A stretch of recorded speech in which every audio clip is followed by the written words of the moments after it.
हमारे मोहल्ले में हर कोई मेरे पड़ोसी की युवा पत्नी को सम्मान की नजर से देखता था। हम सब उन्हें आंटी कहकर बुलाते थे।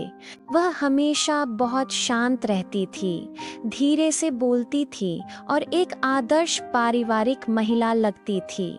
उनके पति दूसरे शहर में काम करते थे और महीने में लगभग एक बार ही घर आते थे।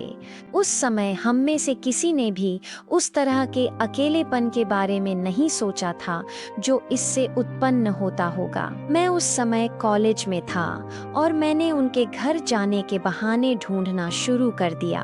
आम तौर पर यह बहाना बनाकर कि मुझे पढ़ाई के लिए एक शांत जगह की जरूरत है। पहले तो हम घंटों बातें करते थे, लेकिन फिर बातचीत लंबी, आरामदायक खामोशी में बदल गई।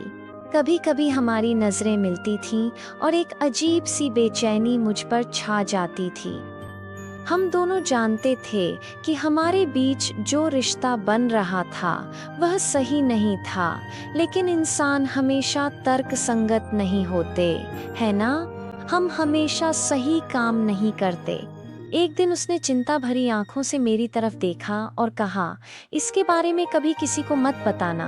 अगर लोगों को पता चल गया तो मेरी जिंदगी खत्म हो जाएगी।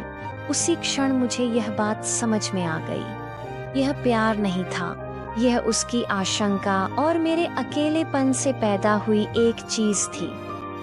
फिर भी मैं उससे मिलने जाना बंद नहीं कर सका। हम दोनों में से किसी ने भी कोई सीमा रेखा नहीं खींची। हमने इस गलती को चुपचाप अपने बीच पनपने दिया।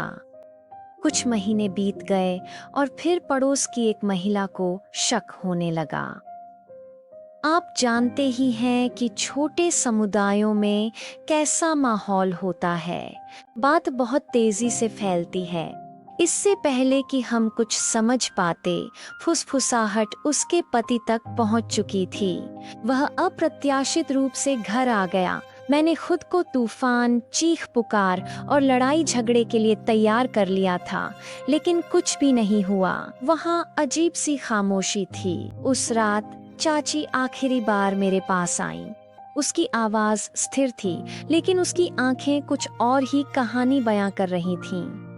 उसने बस इतना कहा, तुम्हें चले जाना चाहिए, इस जगह को छोड़ दो, यहाँ अपना जीवन बर्बाद मत करो। अगले ही दिन मैंने उनकी बात सुनी।